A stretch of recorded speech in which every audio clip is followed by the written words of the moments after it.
This episode of Finding Demo Surf Fishing has been brought to you by The Sinker Guy. Head on over to thesinkerguy.com and take a look at all the stuff that Chip has got going on in the Sinker Guy garage. You need Sputniks? He's got you covered. You want to get the Bruno rig? Because we don't talk about Bruno. He's got the Bruno rig. Anything you might need, go take a look over at thesinkerguy.com and he'll get it out to you very quickly, and you'd be surprised how fast that stuff gets to you. Thanks, Chip, for always being a part of this show and taking care of me. This week on Finding Demo Surf Fishing, we are headed over to Georgia, and we are talking with the Kids Can Fish Foundation. If you guys haven't taken a look at them before, you're missing out on a lot of really good things in the programs that they're doing. Not only that, they catch some seriously awesome fish and have done some, I don't even know if I have the right word for perfect. Is kind of that one. They're just doing so many great things in this whole world for kids and with their whole programs. So without further ado, we're going to get right into that. You're listening to Finding Demo Surf Fishing. Here we go.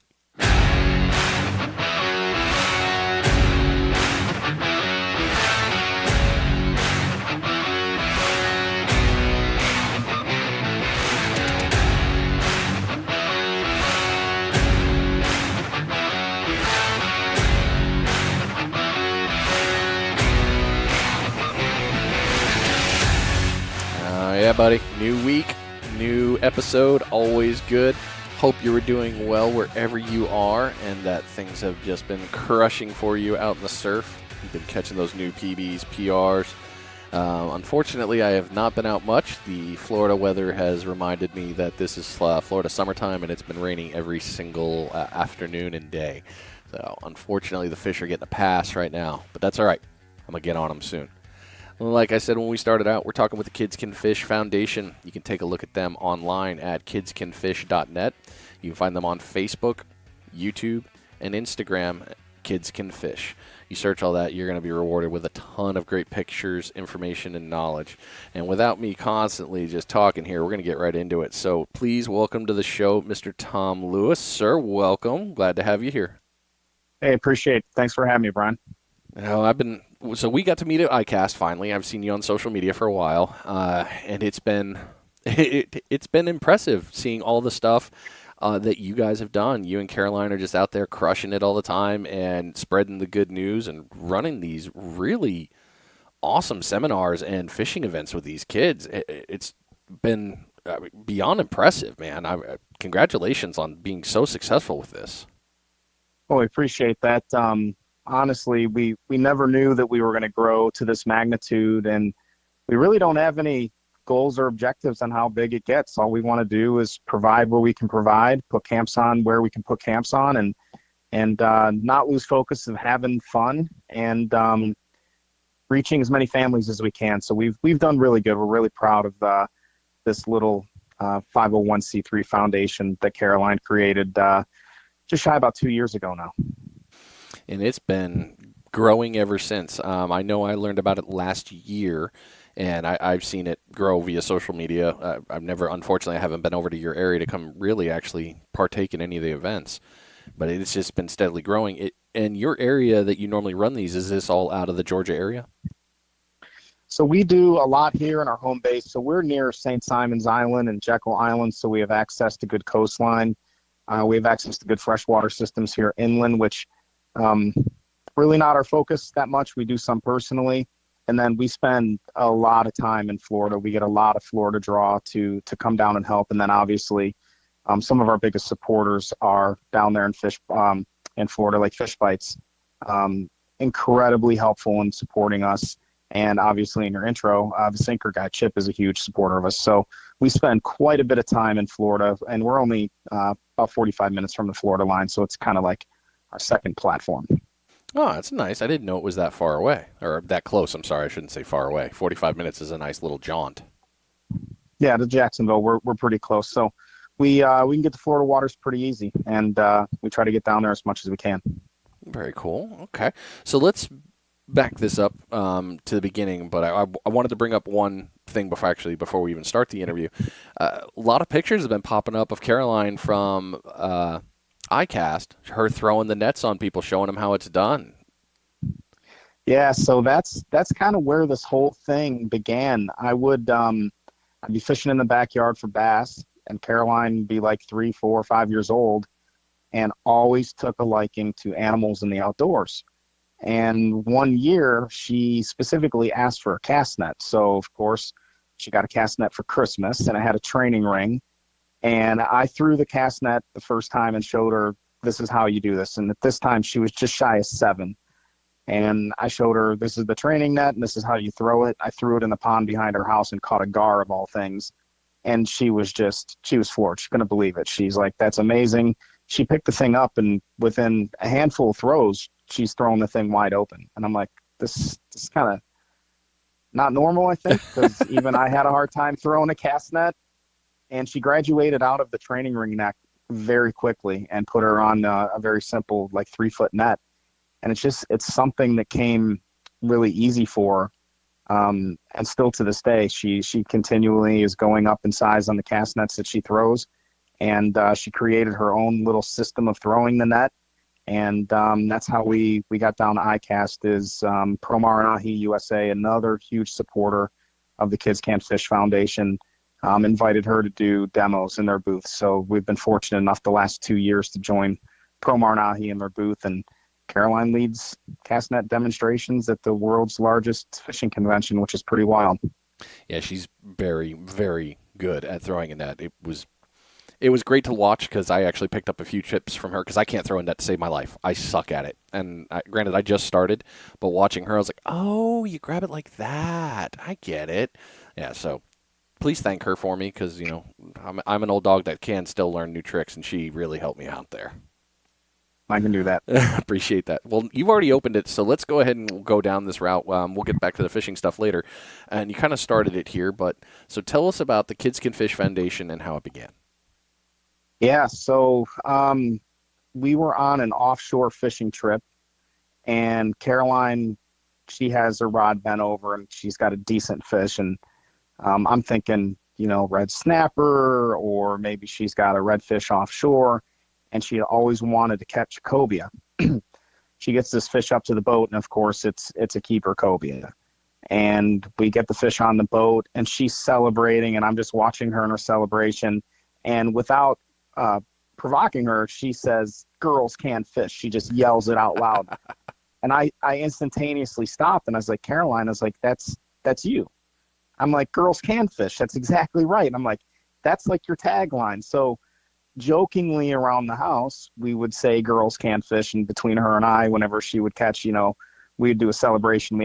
We have a handshake that only her and I do with each other. She then started saying, well, Dad, can I make a logo? I'm like, well, where are you going with this? Now, mind you, she's 9 years old at the time. And she's like, well, I want a Girls Can Fish logo. I was like, well, why don't you draw something? So she drew a G, and she drew a C, and then she drew the F, and the F was a bent over fishing pole with a fish jumping out of water at a distance. I was like, that's pretty cool, actually. I was like, I don't think I could have done that good. So a friend of mine who has some ability on a computer mocked that up for me. And I was like, Caroline, is this kind of what you were thinking of? She's like, yeah, that looks awesome. And next thing you know, she's like, well, I want a YouTube channel. I'm like, you're 9. I'm like, we're not doing YouTube. But what I did do was I made a Girls Can Fish Facebook group.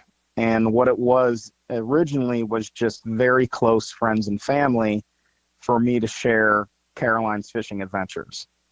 And just like anything else, people that we know that were close to us are like, well, make that public or share that. Can I share this? And I'm like, yeah, what's the harm? It's a fishing video. Like, let's let it be shared. And the next thing you know, I'm getting messaged from people. We want to join the group, And I was like, this isn't what the intention was of this thing. And Girls Can Fish was developed. So Girls Can Fish is slowly growing. And we start realizing that there's more there because a lot of the parents and people that were on the Girls Can Fish Facebook group were saying, well, what about the boys?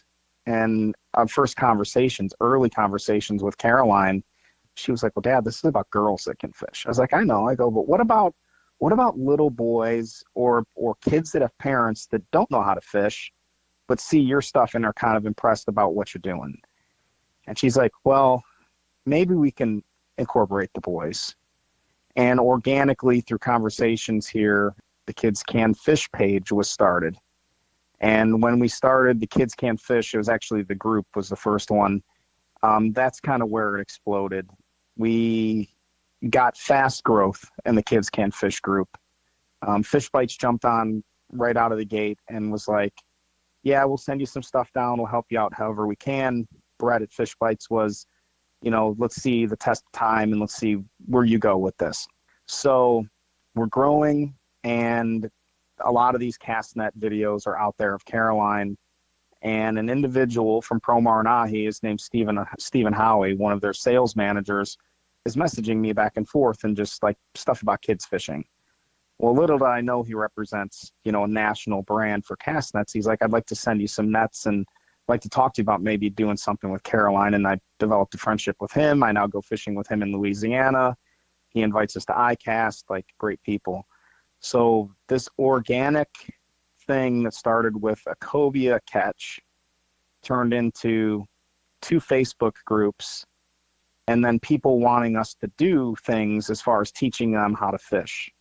So when we realized that people were asking us for our knowledge base in fishing specific to kids, we were like, well, we can do more with this. There's a way for us to impact and help kids. And we're like, well, let's throw together a camp. So we threw together a camp here locally. We got some rods and reels donated. A local restaurant here bought fishing shirts. We cooked a lunch, and we had 35 kids out to our first camp. And instantaneous, we were like, this is what we need to be doing. We did castnet camp there. Caroline led instruction at that camp, and like immediately putting Caroline in that element with kids and me and some of the friends that we have that help us with these camps and clinics, we're like, this is where this is going. And organically became a 501c3 that, with the intentions of keeping it local and small, has grown to thousands and thousands of people across the country supporting us and trying to help us, and sponsorships. And I think by the end of this year, because we have a camp this Sunday, will be 7 camps in 1 year, which is way more than I ever imagined. So it's pretty cool. Yeah, it is. I mean, that's huge, man. 7 in a year. That's a lot of growth. And this started when she was 9, I believe you said? Yeah, so this whole Girls Can Fish thing was around 9. But we didn't become an official 501c3 until right around the first of the year last year. It was right around, I think we filed our paperwork around Thanksgiving. The paperwork came back, it was December. So we've been a full state and federal 501c3 for, maybe it's a little over a year. I have to go back and look. It was in 2021 sometime. So once when people started giving us, product to use and donations, we had to go the 501c3 route. So that was never even in the realm of something I thought we were going to do. I thought it was just going to be this small little family-friendly thing, that we kept internal to our little group. But it's blown up. Probably the number one question I have from people, well, there's 2 questions. One, people say, well, how much money is Kids Can Fish making you? Kids Can Fish doesn't make us any money. I don't get paid. Caroline doesn't get paid. My wife, who helps, a great friend of mine, Brandon, helps quite a bit. You met Brandon in iCast. Yep. Nobody gets paid for our time and our services. What we do is we use the money that we raise to support our camps, obviously, because that's our largest mission. And then there are things, obviously, that we have to spend to support, just operational costs, basic overhead things. If Caroline came downstairs tomorrow and said, Dad, I need XYZ, for fishing because I need it, then maybe the foundation would support that. But I'll ask her, like, Caroline, what do you want for fishing? I was like, is there anything that you need? And she's like, no, I got everything I need, because people have been really generous in helping us. And it's amazing. If I reach out to somebody and she needs something, or Kids Can Fish needs something to help a camp operate or to help us move a platform in a different direction, it's usually a pretty easy yes. It's just been absolutely heartening with people that want to help us. So it's been an amazing experience, very overwhelming, but in a good way. It's just been truly incredible. I can only imagine. And you guys are doing great stuff, so congratulations again. I'll say it probably 1,000 times to this podcast, so I'm going to apologize now. No, appreciate it. Thank you. All right. So we've got the kids can fish, how it began. So what does the foundation do? Yeah, so we fundraise throughout the year. We're going to talk about the surf fishing tournament here. I'm sure as we get down in the podcast, but we Yep. we raise funds periodically through the year, and right now our main focus is to provide fishing camps and clinics throughout the southeast. Because our main rule right now is we want to be at each camp. We want to be able to provide that camp service in person, because we've had people ask, can you bring one to Pennsylvania? Somebody wanted us in New Jersey. Another guy wanted us in Washington State. And I told these people, I was like, that's a honorable thought moving down the road, but we're not that mobile yet. So our goal is to be physically able to be at the camp, because we know what we want the brand to be and we know the service we can provide when we're putting on a camp. So right now, pretty much we got to be about a half-day drive, a stone's throw from where we live, to put on a camp. We just try to put on as many of those as we can. The last one we had, the date escapes me, it was like 6 or 8 weeks ago. We did a shark fishing camp on St. Simon's Island, and the fishing was awful. The surf was bad. The wind was bad. We have a ton of kids that came out, and you start seeing people leaving. You're like, okay, they had fun because we did the cast netting and all that, and the kids had a good time. And you see people leaving, and the camp still had about like 15 or 20 minutes left. Well, about half of the people that stayed, they got to see an 8-foot shark. We caught an 8-foot shark. So Nice. they started posting those pictures, and then people are reaching out to me like, did you really catch that after we left? I was like, yeah, I'm sorry. It's like, with bad tides and bad wind, and that's just the way it goes. The intention was to catch small pup sharks, like teach kids about multiple species of sharks in our waters and the basics of what I call like tourist fishing. If you were going to just go to a local store and pick up the basics to try to catch something simple. And we had a guy kayak out some bigger baits, and one of the bigger baits went down, and the kids got quite a show. It was an 8-foot lemon shark. Oh, and a lemon's a fighter. Yeah, Lemons don't mess around. yeah, it was pretty wild. Congrats, man. A great catch. Thanks. Mm. So with this, you're primarily, like you said, a stone's throw away down there in that zone, eventually becoming national once things grow, based on what you were saying there. And I know I'm looking forward to seeing that, because any kid's going to be very fortunate to be able to hang out with you guys to do that. All of this put together, what has been one of the greatest parts of starting and running the foundation? Oh, wow. There's a couple that come to mind. I mean, selfishly, I'll start internally. Like, my son is a baseball, football kid. Anything with a ball, he's got that bond with me. I coach him in sports. Caroline, having a daughter, there's nothing. Guys that have daughters know what that bond is. And I got lucky that I have a little girl that likes to spend time with her dad. It'll break my heart if she ever stops fishing, or doesn't take a general interest in it. So the fact that I've been able to develop what I think will be a relationship that her and I have when, I'm old and she's taking me fishing, would be my personal favorite.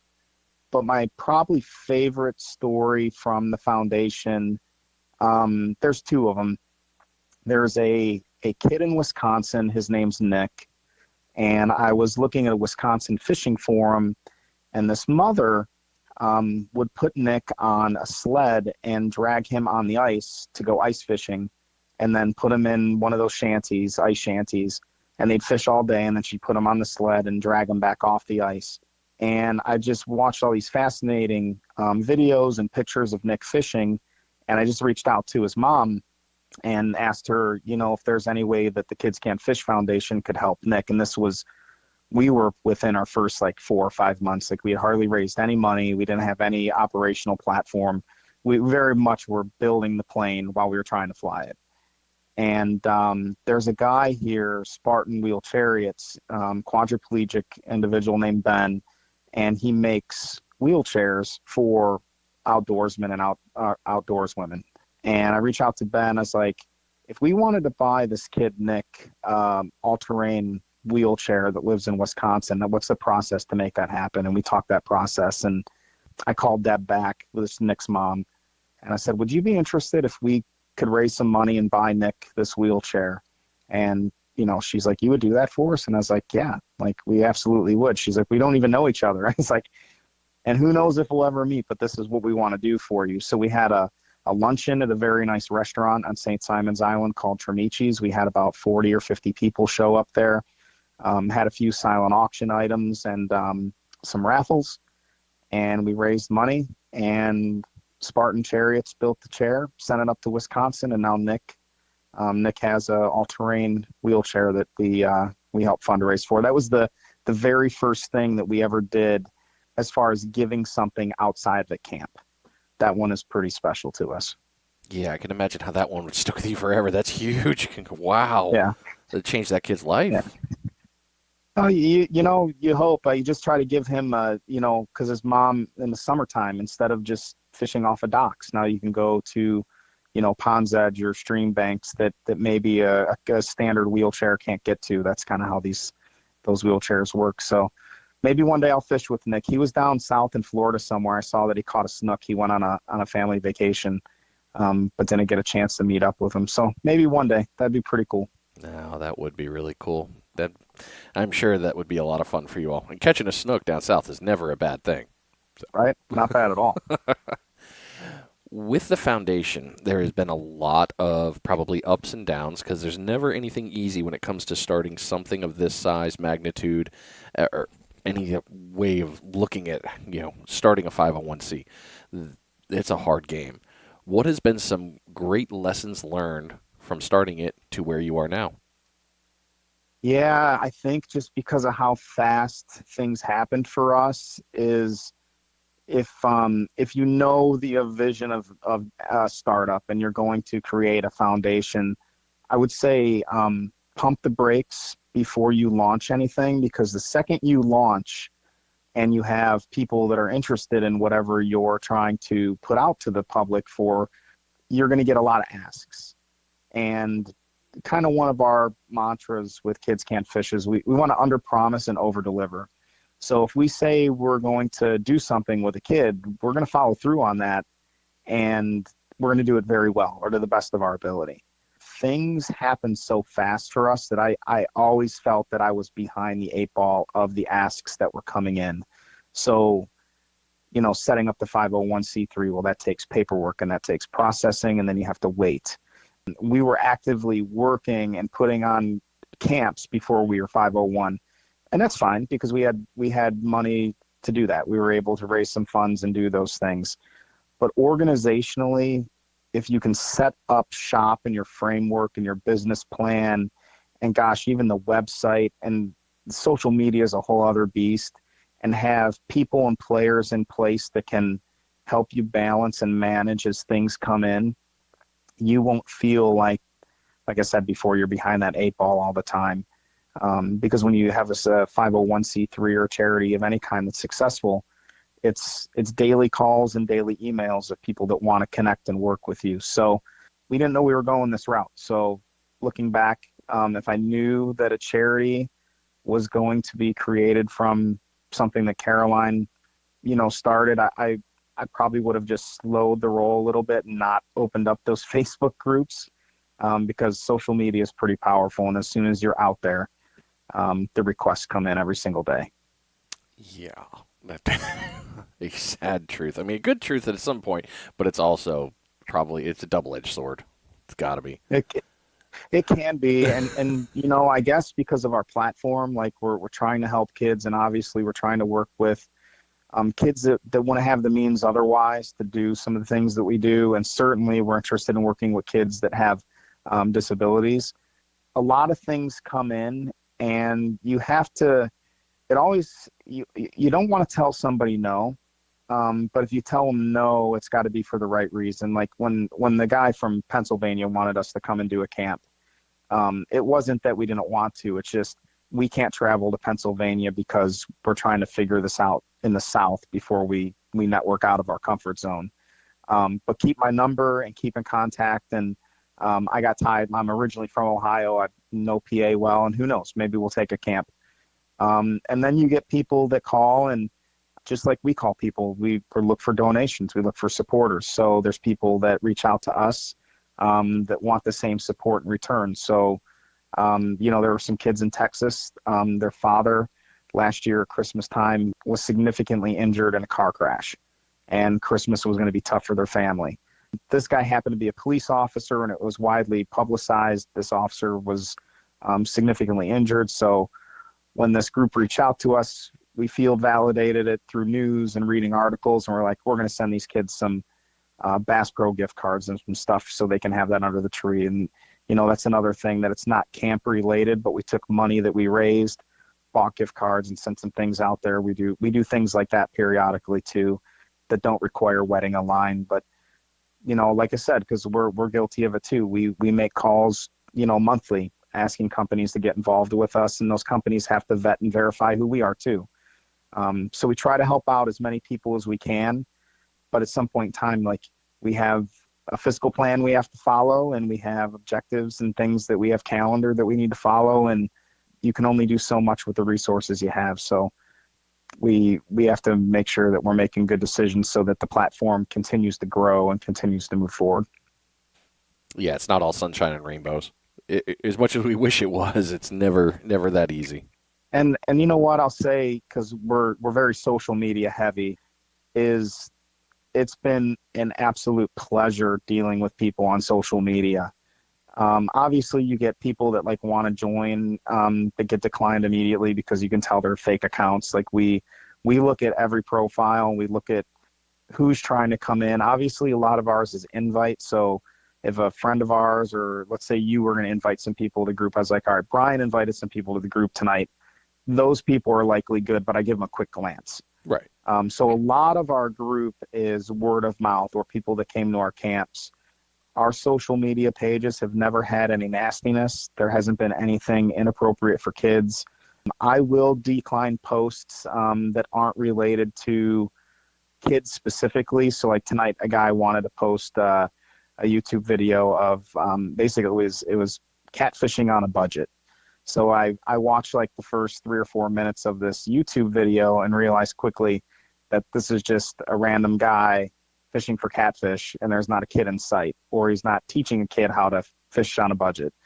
So that gets declined. It has to have a nexus to kids, and it not just fishing, because obviously fishing can have a nexus to kids real easily, but what we do, there has to be a direct nexus to kids. So I kind of went off on a tangent there. You're going to have to redirect me with another question.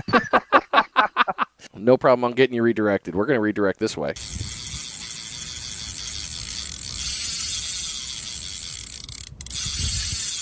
It is bait check time. Your first bait check today has been brought to you by Ninja Tackle. Head on over to ninjatackleva.com and take a look at all the product, is the greatest word to say it, inside Ninja Tackle's website. It's not only Ninja Tackle anymore, it is also Ninja Tactical. If you're looking for anything for your firearms, they have that as well. It's rods, reels, rigs, sights, optics, whole bunch of other things.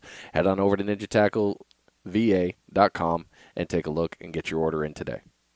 So we can redirect the easy way here. Now that we're back on track, how can people support or help and support the foundation? Oh, so that's really easy. Obviously, cash donations are great for us because cash allows us to buy the tackle and the gear and the things we need to put on a camp. Also, we've taken donations of used product. There was a lady like 3 months ago that said, my dad's moving, emptied out some things from his house, and I have some really nice fishing reels and some brand new tackle boxes that have never been used. Would you like to have them? And she sent me a picture. I was like, absolutely. So we've taken even used good donations. The first big donation we ever had was a huge assortment of used tackle. And we made great use of a lot of it.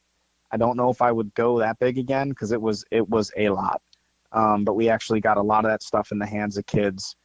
So cash or new product, because a lot of times if we like Big Bite Baits is a perfect example. They sent us an assortment of soft plastics.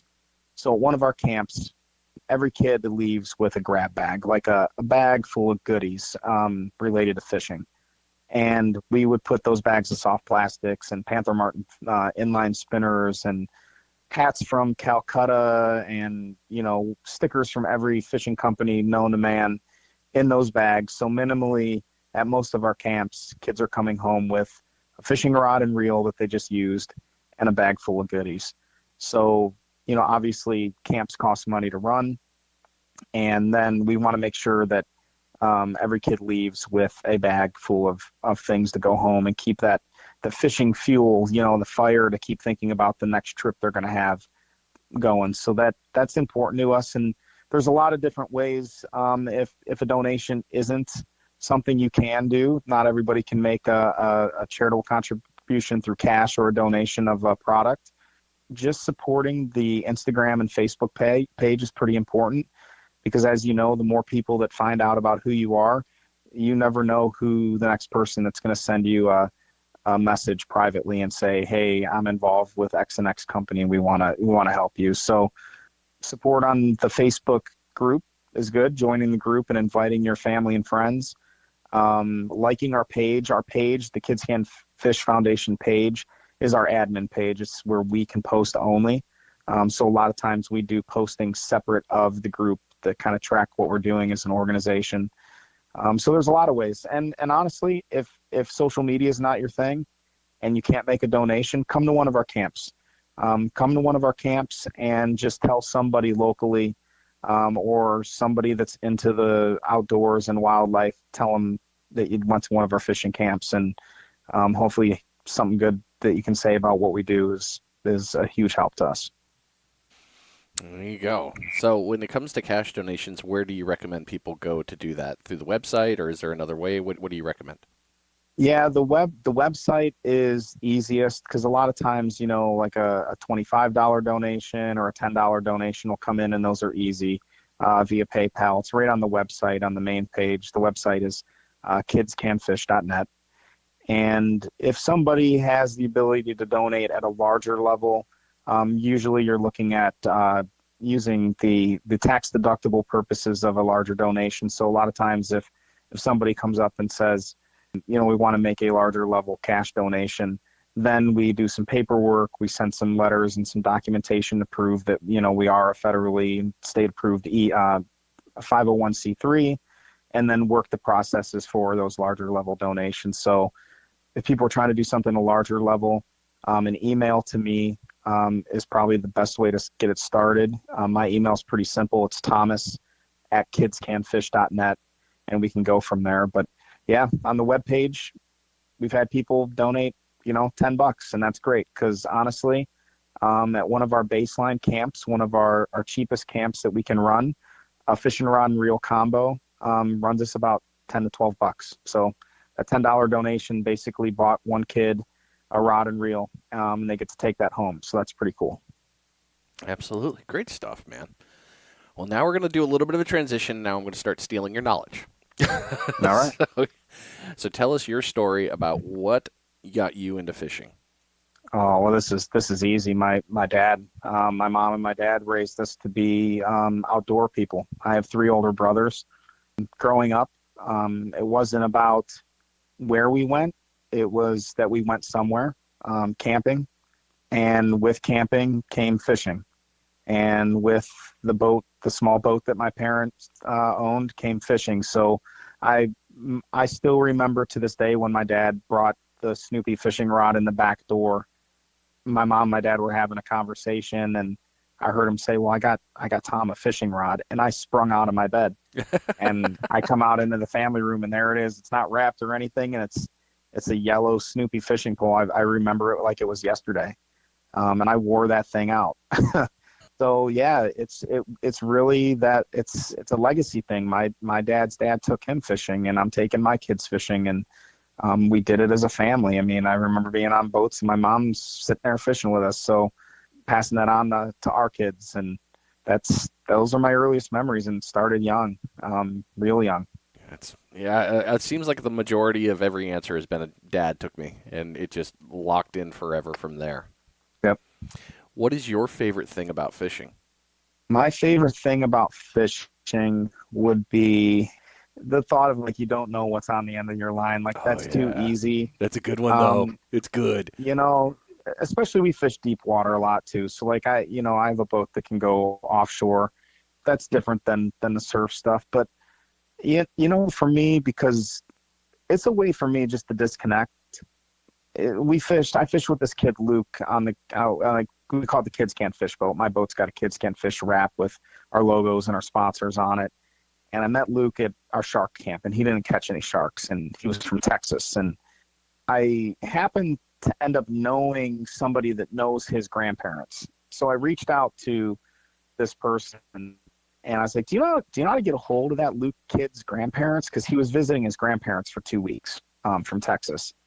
And he's like, yeah. It's like, ask them if he'd like to go fishing on my boat with me. And he's like, all right, I'll make some calls. And they're like, absolutely. He would love that. It would be the highlight of his trip. So we go out on a Sunday afternoon, and we're catching some sharks, and we're having fun. And the first shark that he catches, which is the first shark he's ever caught, the first time he's ever been on a boat, he's just on top of the world. And I asked him, I was like, how'd that make you feel? And he's like, I just felt so powerful. I felt like I could do anything. He's like, I felt like I could catch 1,000 sharks. And I go, you want to know what? That's how I feel when I catch fish, and I'm in my 40s. I was like, I don't think about anything. I was like, other than being there in that moment and enjoying that experience. And I honestly, that's my favorite thing about fishing is when I'm with my kids or I'm with friends on a fishing trip. In those hours or however long that trip is, I honestly can say that my focus is on the sport at the time. And even when bad things are happening, or you have family situations, or friends, or that you're trying to help, and things are going on in the world around us, it allows me to kind of drown that out for a little bit. It's a wonderful feeling. Yeah, quieting the noise is quite glorious. There's nothing wrong with any of that. Brought me to a happy place there. Well, if we're going to stay on that level, fine. We're going to stay in the favorite category, and then we'll move on to the knowledge. What has been one of your favorite fishing memories? Oh, this one's easy. Caroline and I were going through these questions. I shouldn't have sent them, damn it. But this is so easy. This is so easy for me. When I moved from St. Louis, Missouri to Georgia a little over 8 years ago. And I had always fished the Everglades. Every year I would do an Everglades trip. So saltwater, I had a pretty decent knowledge base, but I never had surf fishing knowledge base. So my parents come to visit me. My mom and dad have a flight on like a Monday or Tuesday morning, and my dad's like, we should go fish the surf a little bit, because I didn't have a boat at the time, and we didn't fish when he was here. I was like, well, these bull reds are running. I've never done it, but it's got to be pretty easy to do. Let me go get a surf rod and a couple stakes. So I get him a rod, I get me a rod, basic equipment, PVC pipe, scheduled 30 that I, hammered with looking back, it was actually a metal mallet, because I know the scheduled 30 was like busted up. I had no business on the surf. I had no idea what I was doing. And we're sitting there, and my dad's rod gets throttled. And he picks it up, and like, I'm just like pumping him up. I'm like, yeah, get it, Dad. I'm like, let's get this thing. And then my rod starts screaming. So we're shoulder to shoulder, doubled up with 40-inch plus redfish. And we're having the time of our life talking and just laughing. And obviously a group of people come over, and they're like, you guys really know what you're doing? And I'm kind of like, not really. We just started doing this. Either we got really lucky today, or, everything just worked out. But yeah, doubling up on the bull reds with my dad is a good one. And God, we've had some great Everglades trips. I mean, tarpon and hammerheads and snook, but I don't know, that bull red double up with him several years ago I think that's my favorite one. Oh man, and they were over 40 inches, of course, because they're bull reds. Right. Oh, and what bait were you? Did you say steaks or what? I think you meant sand spikes. Sand spikes, yeah. Okay, I didn't know. I didn't know if we were talking like you threw out like a chunk of sirloin. I mean, I need to start doing that, man. Wow, I'm using the wrong bait. that's probably the northern. I mean, I think I did call them stakes instead of sand spikes. It's like, it's all good. I'm glad I asked though, because I literally was going to go down to Winn-Dixie, um, go pick up that when I go pick up my crabbies. Oh boy. Well, let's transition into the stealing of the knowledge time. What type of All right. fishing do you like to do? So I'm fortunate here that I got good surf here. And then obviously I got really, really good inshore water, skinny water creeks. And then obviously my boat can get offshore. So I have a couple buddies, Brandon, who helps us run Kids Can Fish. He's got a Hughes red fisher. So when we're not going to deeper water, we can get skinny in the creeks in his boat. I like surf fishing periods several months out of the year, and I become good friends with some of the land-based shark guys here on St. Simon. So I can really hit a little bit of everything, and then right out my back door, I mean, my son Bram caught a 7-pound, 3-ounce bass in the pond behind us. So I can pond hop freshwater ponds all over. So I get a little bit of everything. I'm pretty spoiled. But this time of the year, especially because the winds and the rain, I mean, I heard you saying in your intro, the rain has been just crazy and the wind has been awful. We're going to be transitioning to the surf here for most of September and a lot of October. So I do a lot of my surf fishing in the fall. Yep, I get that. Yeah, it's been the worst rain. See, the hurricane season time, and this is, September, August, end of August, early September. This is the time where we really start seeing the weather get funky for us down here in the south, and it's just you're just waiting for that rain to come in and crush you all the time. So, well, what was crazy is last weekend, a buddy of mine wanted to take his son offshore. His son had never been offshore before.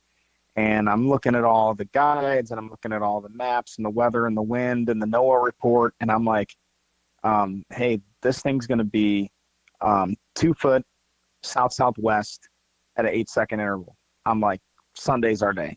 He's like, all right, let's do it. Everything stays consistent. NOAA, predict wind, windy, all of them, everything's good. Launch the boat, get out. Everyone's excited. We were there at 6 a.m. I get out in the channel, St. Simon Sound, and the waves are just pushing up against each other. And I had to turn it. I had to kill it. I was like, we can't do this. It's not going to be any fun out there. Turn it around. Then fast forward a week from there. So this is last Sunday. I call him up again. I was like, hey, Sunday's looking really good. I was like, it says seas around 2 feet. You don't see around 2 feet that often. And he's like, well, what's the dominant period? I said, it's telling me 8. I was like, it looks very similar to what they told us it was going to be the weekend before. He goes, well, yeah, we didn't get out. I'm like, but they missed. I'm like, they missed big time last week. I was like, this is a go. So we went out last Sunday, and it was some of the most glorious seas I've ever seen, and we were 25 miles offshore. But you're right. This time of year is so unpredictable that I usually leave the offshore game alone and focus on the surf and the inshore stuff. Man, I see the number. For me, it's always, it's a 40% chance. I'm like, yep, that means it's going to happen. Oh, it's 80%. Nope, I'm not worried. It ain't going to happen. It's going to pass us. We'll be fine. We're our own weather station some days, I swear. Those guys, they got great professions, Yeah. Easy, if I was that wrong all the time at work, I don't know if I'd have a job, but I don't get it. And you do your studying and your research, and it can happen on the surf too. I mean, You've been there. You pack everything up, and the surf conditions look good, and then something gets blown in, and you're like, your baits are running sideways, and Sputniks aren't sticking, and you're like, what am I doing out here? Man, it can happen. It can happen from the surf too. So. Oh yeah, I mean it's those are the worst days too. You got that north wind, it's at your back for us here. You're casting out, and you're like, this is the greatest day, hanging out, and all of a sudden you look and you see something coming to your right. Like, wait, what's that coming from the west? Why is that coming from the west? Water turns chocolate milk. Waves just went up to 3. All right, that was a waste of my day. Yeah, that hurts the heart and soul. Well, speaking of the weather, this works perfectly into our next part here. When it comes to, well, and hell, any of your fishing really, how do you plan your fishing trips? I offshore will really target species because I don't keep a lot of fish offshore. We don't even have to go into the red snapper stuff. Our red snapper season was 2 days this year, and both days there were 4 to 5 footers out there. So that I took the Friday off, of work to go snapper fishing. The kids were all going with me. I had 2 friends that were going to go with me. So like, I know I target those fish because it's a 2-day season. So that was a wash this year. But then I'll watch the cobia. When the cobia are running with the rays in Canaveral, I'll go down to Canaveral. And we'll cruise the beaches and, throw jigs, bucktail jigs over the manta rays. If you've never done that before, I mean, you are literally hugging the beach and these huge manta rays are just cruising around and they're littered with cobia. It's incredible. Some of the most fun fishing ever. So then, that's early spring, and then we transition back to our fishery here. The sheep's head fishing here is really good.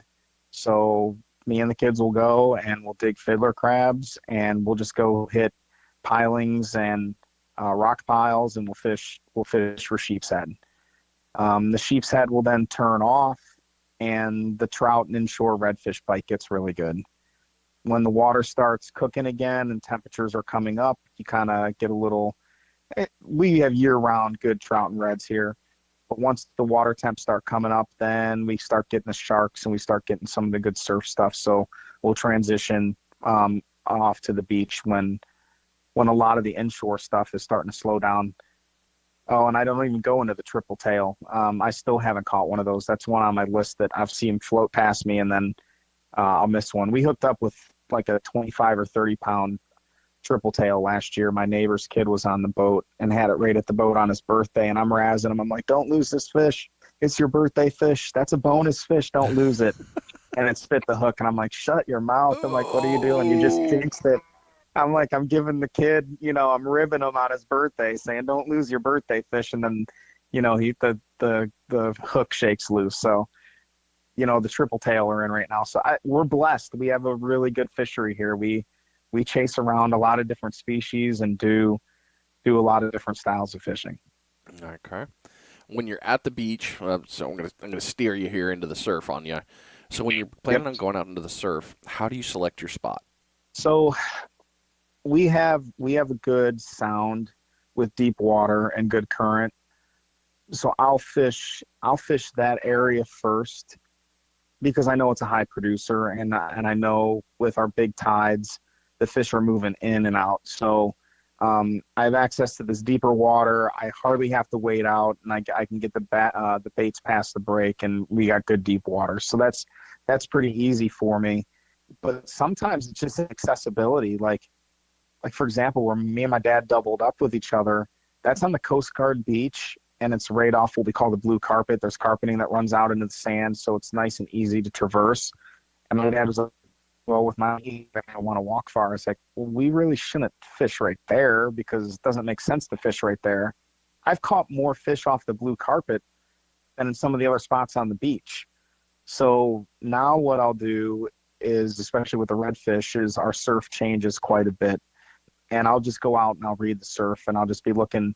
Last year, there was this really long sandbar that kind of made a half moon style shape out in front of what's called Mastingale Beach. And basically, it cut off the low tide kind of highway. There was a big break there at one point in time, so the fish would come in between that break and the sandbar that was way beyond my reach of casting distance. That spot was great. But then last year, it filled in with sand to where you could walk out. If you really trusted yourself, you could walk all the way from the beach out on the sandbar and out to the deeper bar, which it had to be several hundred yards off the beach. So all this sand got pushed in that wasn't there the year before. So I'll read the surf and look for the change in the break. I'll look for new sandbars. Google Earth here is unpredictable because our water is quite murky with the marsh right there. So, I know where I got deep water access and good moving water.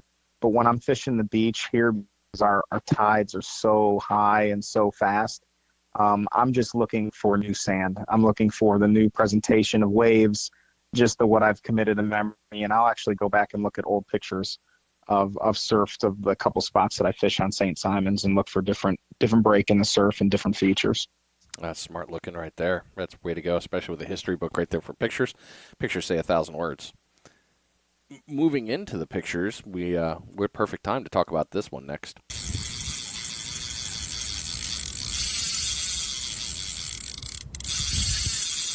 It is your second bait check. Hopefully, you've caught a bunch of fish by now after listening to this podcast, and you're out there and just you found the right bait, you found the right zone. Speaking of that, let's talk about bait. This bait check has been brought to you by Fishbites. Head on over to fishbites.com and take a look at all the different styles of the bait they have. Fresh and saltwater, they got you covered. You want catfish? They got you covered. You want to throw a paddle tail? Hey, what do you know? They actually have that completely infused with scent. Take a look at fishbites.com. Get yourself a good order for all your bait needs. Get out there and fish and catch those limits. How do you set your gear up when you're at your spot? And by that, what I mean is you're firing out a couple rods. Where are you putting them? What kind of rigs are you thinking about using, or what kind of sinkers do you use? Yeah, so I'm evolving there. Early on, like I said, that trip with my dad, I carried 2 chairs over my shoulder. I had 2 rods bundled in my left hand and a bait cooler in my right, and it was your typical tourist walk to the beach. Once I caught the fever after those bull reds, obviously you get a fishing mate cart and you think you're getting good stuff. And my surf equipment has went from novice to I would say, intermediate to high as far as the rods and reels that I have. And I'll go into some of the reels here later because I think our fishery is quite different than some people there in Florida. So my evolution is growing. The beach cart is actually in for remodeling. Brian Curlett at Surf Fishing Solutions is going to make some upgrades to my cart because it just got beat up. So I'm looking forward to that. That's my personal cart. And then our Surf Hippie Fishing, Deerfield Welding and Fabrication is actually making a very nice donation to the Kids Can Fish Foundation for our surf camps, because now when I go out to a surf clinic, the last clinic, I think I took 10 rods out. I need more than one cart, and I need to be able to carry a lot of things. So my equipment has really went from beginner entry-level Shakespeare Tidewater to Caroline, who probably has the nicest setup in our fleet of surf rods, which is a Team Rain Shadow custom build for her, an 11-foot surf rod with an 8,000 Florida Fishing Products spray reel on it. So we have a little bit of everything, and believe it or not, I've caught some really great fish on a Shakespeare 10-foot Tidewater pole, and I love that thing. Sometimes when Caroline and my son are standing next to a sand spike with the nice rods and reels, I'm posted up next to the Tidewater because I want to see if anything's ever going to break this thing. And not that I want it to break because we use it with the kids in our camps and stuff, but there's a little bit of everything. Thing that I've not gotten into yet, and it's next on the list, is the heaver rigs. Conventionals from the surf to where you're ankle deep instead of knee or waist deep getting wet, and learning the finesse of throwing a bait that's loaded up with a heavy Sputnik and maybe an ounce and a half piece of mullet or whatever you got, and slinging that thing and watching that bait soar through the air. I just get fascinated watching those guys do that. And I can bait cast and I know conventional reels, so I'm sure I could pick it up quickly. But what I need to do is I need to get with Chip, or I need to get with Brett Burford, or any of those Florida guys that know what they're doing, Para or somebody, and get one in my hand. And I guarantee you if I cast one once or twice with some distance, that's going to be the next one on the list, I'm sure.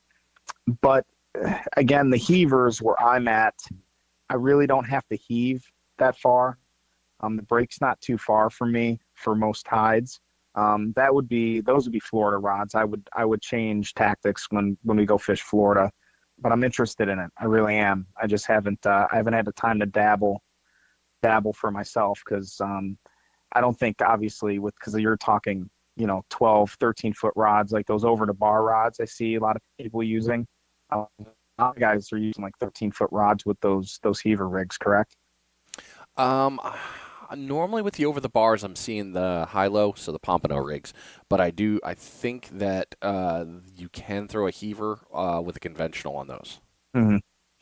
I'm just fascinated by it. I guarantee once somebody that I know in Florida can give me a little instruction, that's probably next in the arsenal. But for here, my buddies that fish land-based shark in here, they have some really heavy end rods. They'll drone baits out periodically. They'll kayak baits out. So I'm pretty lucky to have good friends that have. These guys aren't interested in catching 3-foot sharks. They want nothing less than 7 or 8 feet. They're looking for big tigers, greater hammerheads, things like that. The stuff that we're doing really is more family centric. I call it a tourist rig because that's the first rigs I bought came from local bait shop where you buy a pre-made rig and you catch a fish or two and the crimps or something like that. To where, now I just tie my own rigs and make my own baits for the surf. A lot of times fishing for smaller sharks, obviously redfish. We get jacks off the beach, bluefish. And as me and you were talking before the podcast, for whatever reason, the pompano just kind of skip our area. St. Simons and Jekyll those jokers just swim right past us. And guys that I know that have lived here for years are like always been that way. And I haven't heard a really good explanation why, but I don't really get the luxury of fishing pompano here, so I don't really target them here when they're making the run. But we'll go out on the we'll fish with Fishbites too. I mean, you just mentioned Fishbites. We use a lot of Fishbites. My personal favorite Fishbites bait right now is their butt kickers are really good. And last weekend, actually I was using a 5 grub fish bite offshore on a big heavy, I think I was using a 4-ounce jig. I caught a barracuda on a fish bites last weekend. It was pretty wild. So we use a lot of fish bites on the surf, and obviously when I'm fishing skate water in the creeks, using those paddle tails and the curly tails, butt kickers are great stuff. Yeah, the Fight Club series is great, and I loved after I did the episode with them talking about how the scent is so infused throughout the entire bait, and you throw in it as long as it's got something on there, the smell is there. They're coming after it. That paddle tail just makes it a little bit more on the I want that, I need that. Let's get ahead and go ahead and eat that. Thank you. So yeah, good stuff right there. Well, you already answered the next question about lures and bait. So hey, way to go! You're ahead of the game. You brought into another good part there too. When you started talking about fishing in a new place, you started talking about tactics. What do you do when you go fishing in a new place? Well, I think because we're so into social media. I mean, I'm on social media quite a bit, like watching our own pages. That I'm a member of a lot of different groups. So I would say if you're going to a new area, find a fishing page that's close to that part of town that you're going to. And you know how it is on some forums, like people don't give up, their tips and tricks, but it's not too hard sometimes to find out, like they're on a bridge or they're on a specific pier or the buildings behind them. Like a lot of times people are putting things on social media that if you just pay attention to what you're looking at and if the picture is not blurred out, you can find out pretty easily where the fish are. Spencer Brogdon, he's a guy that'll tell you this is what I'm fishing with, this is the tide conditions, and this is the surf. And he was helping us at one of the camps, and he was telling us about why he's so free with his information. And one, he's like, I want people to get into fishing. He's like, I want people to catch fish. He's like, but here's the thing, you can buy a rod and you can have the baits and you can have the rigs. If you don't know what to do with them, you can be standing right next to me on the surf and I'm going to catch 10 fish for every 2 that you catch.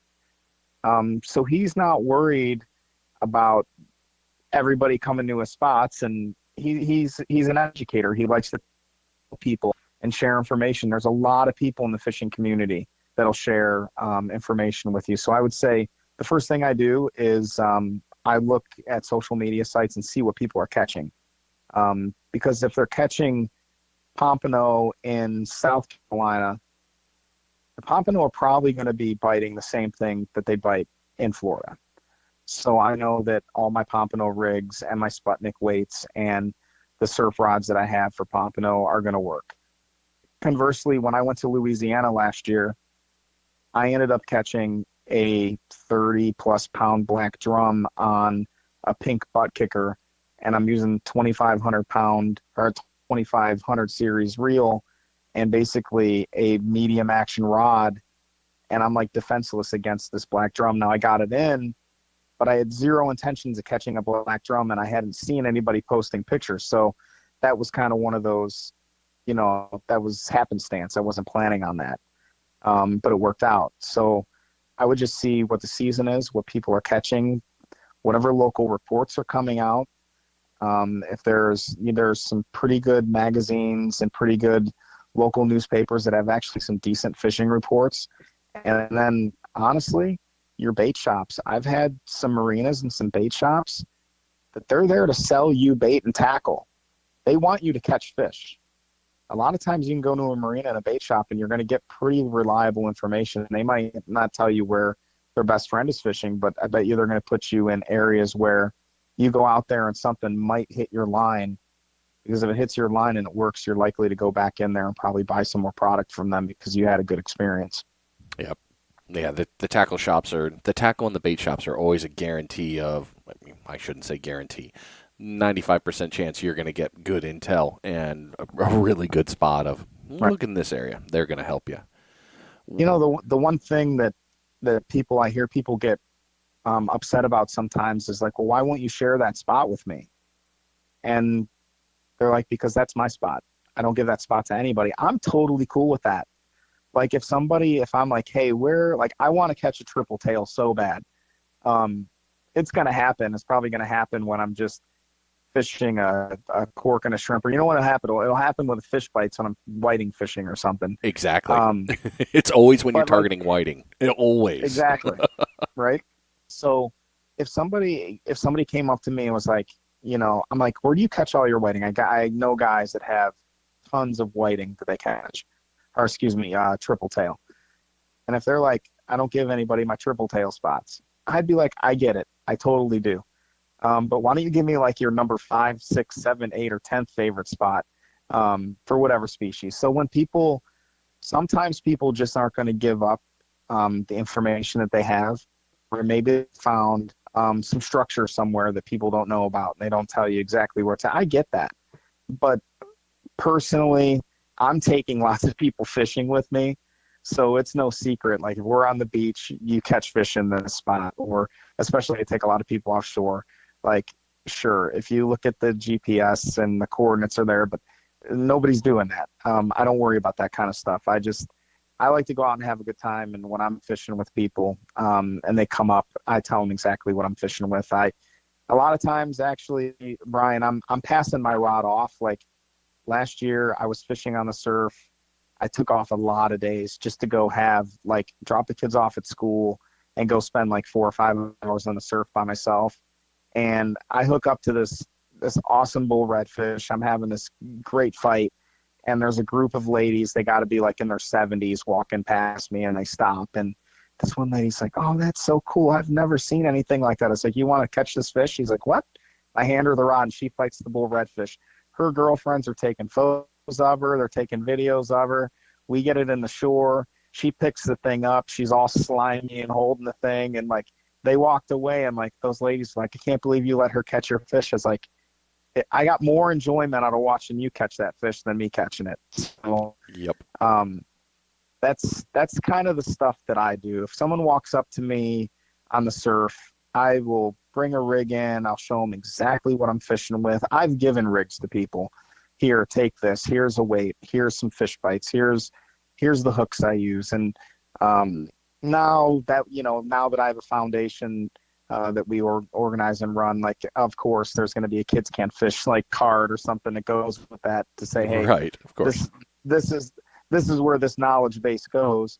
But before that, like a lot of times when I'm fishing in a public space, I'm handing the fishing rod off to somebody. It happened in Kiowa Island in June. I'm fishing and it's shark after shark after shark. And this guy and his kid, I see them, they're watching me. I'm like, all right, the next one that goes down, I'm like, that kid's reeling this thing in. And I give this kid the rod, and the dad's like, you just did that? He's like, you've been busting your tail all day in the surf. I was like, trust me. I was like, I'm enjoying watching him catch this more than me. And then they're standing there and talking to me. And then another rod goes off, and I give the dad a rod. I go, it's your turn. He goes, what? He goes, I understand, my son. I'm like, reel that thing in. I was like, you got a fish to catch. And the dad was like, I can't believe you just did that. And I was like, it's not about always the catch for me. I go, I do get a lot of enjoyment out of seeing other people get excited about the things I get excited about when it comes to the fishery. So in a roundabout way, there's a lot of good ways to get information, but usually if you catch me live in a spot, I'm usually an open book. Yeah, good stuff. When you're out there and the bite is just not on fire, how do you adjust your tactics to go catch? So for me, the struggle is fresh bait. If if I have to use frozen bait here, sometimes it can be a real challenge. So I'll hit the surf with a cast net, but just like anything else, you if the bait's not there and I'm fishing frozen bait and I know it's going to be sail cat after sail cat, sometimes I pack it in. I think get you get to read the surf and understand what's going on for the day. So I don't have good fresh bait. That's always kind of my first step. Like, am I going out tomorrow? Because I'll usually scout for bait, in advance too.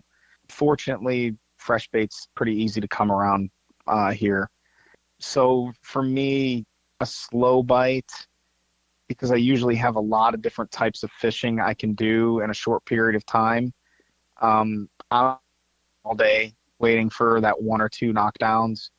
I'm probably gonna cut my time short and say I had 6 hours today, but I'm gonna settle for 3.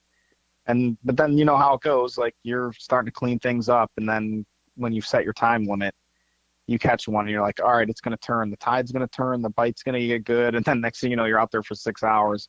But like we opened up the interview with, there's been plenty of days on the surf where nothing of quality hit, and I was out there for 6 or 8 hours, and come home, and my wife Marissa's like, what'd you catch? And I'll be like, a whole lot of nothing, or nothing good. She's like, you were out there that long, you didn't catch anything good? I was like, yeah. And I talked to some great people, and listen to some music and hanging, and to me, yeah, catching is catching, but a lot of times the time gets away. For me, the big one, because our tides can get so wicked here, is if the lines are running left and right. That's usually pretty easy decision for me to pack up.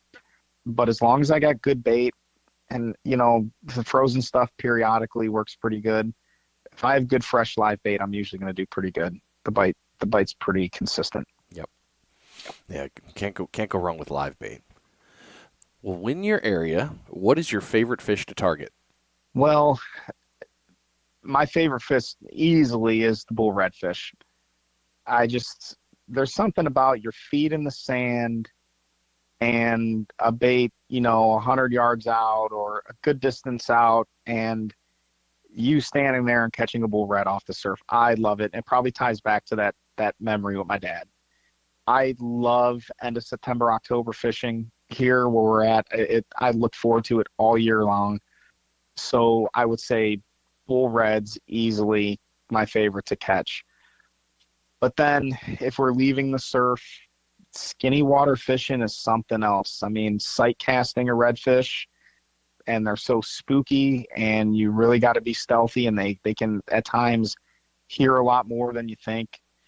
They're pretty fun to catch in the shallow water, but this is the time of year that I get excited for. The bull red fishing here is about to go bananas. Well, it's a good thing you bring that up, because you kind of have something big coming up here very soon. You guys have a tournament that is specifically aimed at said named fish. So let's talk about the tournament. Yeah, so when we realized the foundation needed some financial support to make it happen, we were doing a lot of small fundraisers. We'd make $400 here, or we get a $100 donation there. The most expensive camp we've ran cost us right around $1,700. that was on the higher side, but we bought some nicer quality gear, surf rods, and actually we opened our season this year with Fishbites, and DS Custom Tackle and Chip, from the Sinker guy, and kind of had a big kickoff to the season. It was a really nice camp. All those things cost money. And after our first year, at the end of the year, our fiscal year, at the end of October, we kind of do a reset and say, okay, this is what we have to spend, this is how much we need to make, and this is how many camps we think we can do in the next year. And me and Brandon were talking about ways that we can fundraise, because you're doing it year round. It's always happening. We're like, well, why don't we do a bull redfish tournament? We have an amazing fishery here right in our backyard, and we call October our end of season. That's where we're kind of done with camps, and we respool up, after the holidays.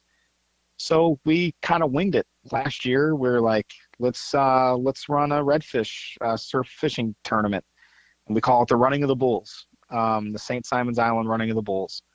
And we ended up having, in our first tournament last year, we had 111 people fish with 40 kids, and it was amazing. The people that donated high-end prizes and some cash donations, and we sold tournament shirts, and we had a tournament towel, and it was an amazing tournament. And we're like, well, we got to do that again. And we started planning for this year's tournament.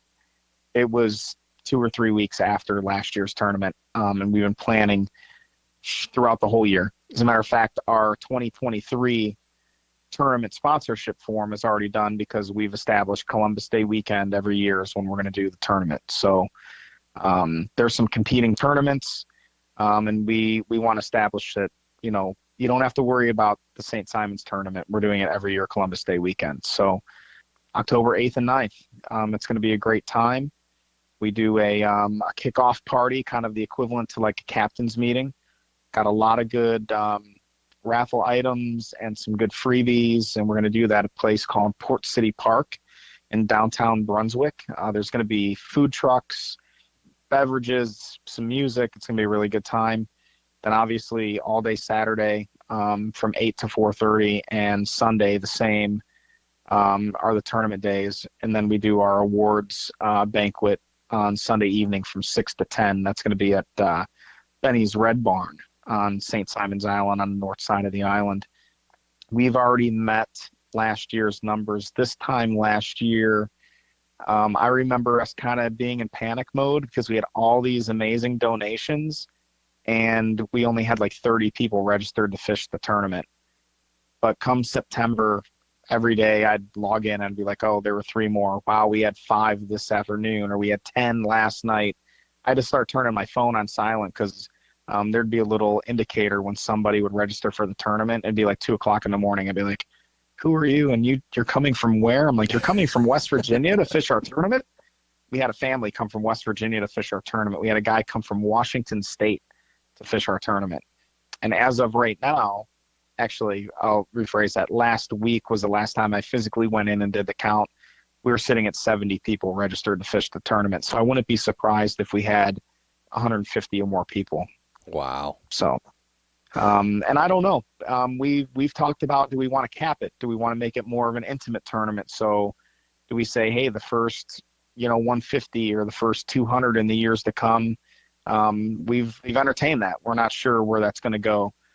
Carrying capacity is important too, because it takes a lot of volunteers, and it takes a lot of off-season work to make one of these tournaments happen. But it was phenomenal for us, because it was a great success. And it allowed us, these 7 camps that we've done this year, we've been able to handle those camps with money that was raised from last year's fishing tournament, which kind of relieves us of the perpetual fundraising. So it's been a huge help. There's a good chance Abby and I are coming. We're actually still looking at the calendar to make sure that we can adjust ourselves, because October all of a sudden turned into, wow, we have how many tournaments we have to fish in October? Mm-hmm. So, and you guys are only a 7-hour drive, I believe, for us. So, yeah, we've been talking more and more about it. It's going to be a good time. You guys have done great things with it, and I think it's going to be a lot of fun. Yeah, it's and just to tell people, I'll give them some of the basics of the tournament. So obviously October 8th and 9th on St. Simon's Island. We have two zones. We have a large stretch of beach on the north side. So when I said the Coast Guard beach and the blue carpet earlier, that's where me and my dad fish. That's where the north zone starts. And I'm going to be fishing. I got some kids that Caroline and I are fishing with, some kids that don't don't have the ability to do this kind of fishing. We'll be fishing specifically with me and Caroline. So we're going to fish near the blue carpet and everything north of there, to where the boundary ends is the north side. And then we have a south zone, which is closer to some of that deeper water that I talked about earlier. You have a little bit more of a current rip. You're definitely going to feel the effects of the high tide there, because that water pushes up against the riprap, and you'll lose some real estate, but it's definitely fishable, because we're going to have 6 hours of an outgoing tide, and you're going to have 2 hours of the incoming. So you're going to get both tides. You're going to get to switch on both ends, which obviously anyone that fishes the surf knows that usually those are some of the best times for the bite. 2 rods per person, no air delivery of baits, so no drone, no kayaking baits out. You can wade as far as you're comfortable wading and cast out. We want to make it an even playing field for everybody. The adult division is anybody 15 and older, and the youth division is, 16 and older for the adults, and the youth division is 15 and younger. And probably one of the more common questions I get is, well, does my kid have to do all of the work? Well, obviously not. I don't think an 8-year-old is going to be able to cast a 5-ounce Sputnik or a 4-ounce Sputnik with, an ounce of mullet on it or whatever you're using. So the parent most definitely, or the person fishing with them, can wade the bait out, set the rod, set the drag, put it in the sand spike, and then when the rod goes off and you have a fish on, the adult can actually take the rod out of the sand spike, set the hook, and hand the rod off to the kid. The objective is for the kid to do a lot of the reeling, and a parent can obviously hold the rod. You don't want to lose a good rig to the surf. For the youth division, it's about the experience. There are some kids in the tournament that are very, very good anglers, that know what they're doing. But last year, the girl that took second place, not a very big angler, being on the beach, and the dad was like, I thought this was going to be a cool thing for me and her to experience, and she took second place. I think that's awesome. So it's really about getting out there with your kid or your grandkid or the neighbor's kid, or like me, I'm going to be fishing with 5 kids in Caroline that don't get to do this kind of fishing. So it's more about giving them an experience and spending that time. And the kids will win some pretty high-end prizes when it comes to fishing, and some of the donated items will go to them. The kids don't compete for the cash prize, the entry cash prize. The adults do. The adults are cash return based on entries. We announced that by end of September. We like to give people an idea of what the pot looks like. And obviously, as more people join in, that pot just continues to go up. And then we always give, like last year, the guy that took first also got his cash prize, and he got a Yeti 46, I think, cooler. Second place guy got a beach cart, and the third place guy got an Angle live well, in addition to their cash prizes. So we always pump up the prize pool a little bit with some donated gifts. Pretty cool tournament. Last year, the amount of positive comments that I got, and I won't say the person that in the company that they represent, but they said, I've been to a lot of these, and it's amazing how well yours was put together for the first year. And we're pretty proud of that. We got some good support. Yes, you absolutely should be. Well, with that being said, here we go on the last one.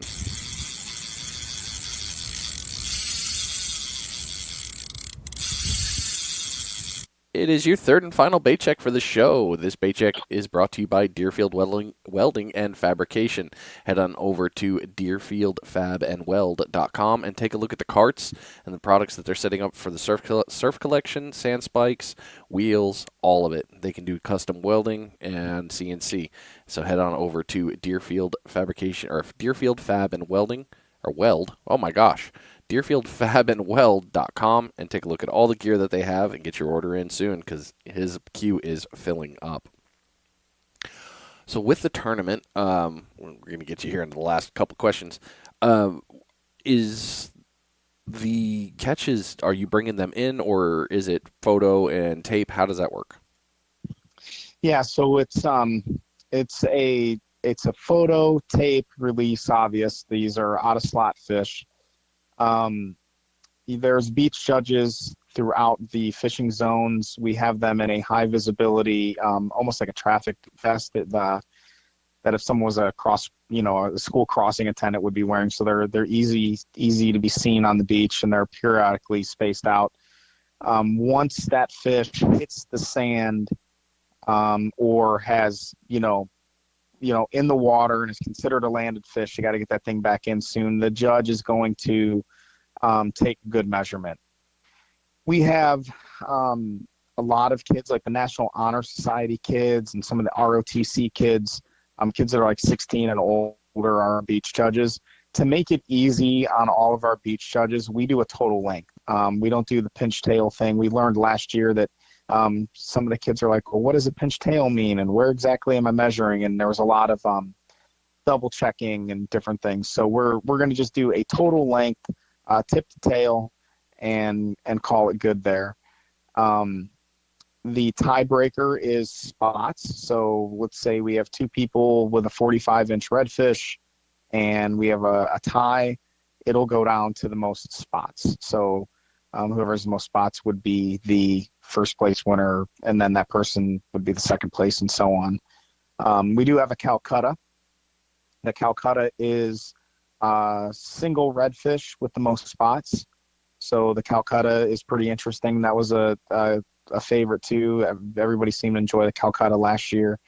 You could catch a 30-inch redfish that has 30 spots on it and win the Calcutta, which is kind of cool. So we had a good time with that last year. And we get the measurement, we take a photo of the angler, we log it on a paper copy at the beach, and then the beach judge phones or text messages we have an official scorer, record keeper that keeps a database of the name, the length, number of spots, an approximate location of where it was caught, and then obviously tracking the Calcutta. So it was a pretty efficient system. It worked out well last year. That sounds great, man. That's going to be a lot of fun. All right, I'm getting you down to your last two questions. Oh, make that three questions. Where can people go to sign up for the tournament? Yeah, so if you're just interested in what the tournament's all about, if you want to see all the sponsors and the things that are going to be donated and given away, we have a Facebook group called St. Simon's Island Running of the Bulls. So if you type in SSI Running of the Bulls, that should populate. The registration for the tournament is at www.kidscanfish.net. You'll see a tournament link, the tournament rules, where to park, where our Friday party is, where the awards banquet is, all the information you could ever think of. What kind, we don't limit bait. You can use live bait, frozen bait, cut bait, whatever you want. It goes over everything to include the kids' rules. And the information about how to get a Georgia fishing license. It's got everything you need. So Facebook is a great place to look, but the actual registration is on the kidscanfish.net website, and it's really easy to use. The entry fee is $65 for adults and $35 for the kids. We have a really awesome tournament shirt that should be getting here. I'm hoping to see it by Saturday, if not beginning of next week. And a really awesome tournament towel that we're offering up this year as well. So the shirts are pre-order sales on the website. And we've been selling a lot of them, pre-order sales, so that's been going pretty good. That's great, man. All right, here's your last one. Last two for real. What do you recommend to someone new that's coming to your area to fish that has never been there before they even start fishing? Well, if they know the Kids Can't Fish is here in the area, you should message me on Facebook, and there's a good chance I'll have an opportunity for you. Honestly, I that probably would be my advice. If someone's coming to my area that's new, um, I've had these conversations on Facebook and through Instagram. Um, if you're coming to my area and you want some knowledge, um, message me, find us on our social media platforms. I'll get you pointed in the right direction. What I would tell you is, hey, we're having a cast net clinic on Sunday on St. Simon's Island. Why don't you come out to that and you'll at least see a good place to get bait?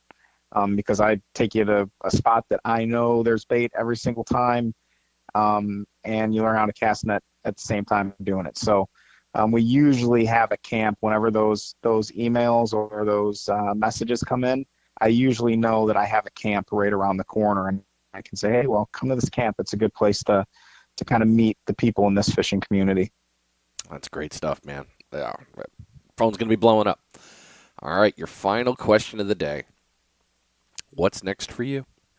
You know what? I think I was going to get into this earlier, and I didn't get to it. One of the questions I get asked the most, and I know exactly where I was talking about, people think we make money off of Kids Can't Fish, which we don't. People ask me the long-term vision of what this is going to be. I would love nothing more than Caroline to go to school, and let's say she's going to school to become a nurse, right? Just make that up. And maybe get some business classes in under her belt and take over this foundation. So when she's going to ICAST as a 20-some-year-old lady, young lady, can say, this is the Kids Can Fish Foundation, and this is what I started at 9 years old. And wonder what that'll look like. That's legacy talk. Is Kids Can't Fish going to last for 50 years? I don't know. Is it going to last for 5 years? I don't know. I know we're having a heck of a lot of fun with it, and we are meeting some of the world's best people. The fishing community is filled with amazing, amazing people with the biggest hearts, and you will meet some of the best friends you'll ever have through the sport of fishing. And what's next for me is to keep doing that, and slowly but surely pass things on to Caroline that she can start helping with that are age appropriate. I mean, she's 12 over, and down the road, it would be interesting to see if if I had vision of the future, to see if in her 20s and 30s, if she's keeping this thing afloat that she started when she was 9. That'd be pretty cool. That would be really cool, man. Well, thank you so much, Tom, for taking the entire evening and talking with me. No, this has been an awesome experience. So thank you for asking us to do this. Trust me, it's our honor being on your show. Well, I got to steal knowledge and get to know more, so I'm totally winning on this. But I'm glad that we could do it, especially with the St. Simon's Island, learning all about that, the redfish. I am very shocked about the pompano not cruising through your area. I mean, that's a bit of a shock to me. But all of this, just everything you've done with the foundation that you and Caroline have built, worked with, and just continue to make it even better for you all and kids, and getting them involved, and all these pieces put together is amazing. And I'm very thankful that you were willing to come on and talk about it so openly and candidly, and help, hopefully we can help you out somehow out there. So really, thank you so much. No, thank you. Well, we'll be talking soon, so I'll talk to you later. All right, ladies and gentlemen, I don't know about you, but I got a whole page of notes.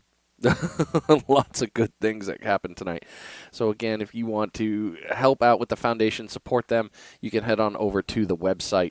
As we said earlier, it'll also be hyperlinked back in the notes section on wherever you found this. It'll also be on my website, findingdemosurffishing.com, and throughout the transistor page. If you go back, you'll be able to link up with this. Again, on their website, it is kidscanfish.net. You can find them on all social media platforms for Facebook, YouTube, Instagram. They have it all on there. So thank you so much for sticking around. I appreciate you. I hope you enjoyed the show. We'll talk to you next week. You've been listening to Finding Demo Surf Fishing. I'm out of here. you.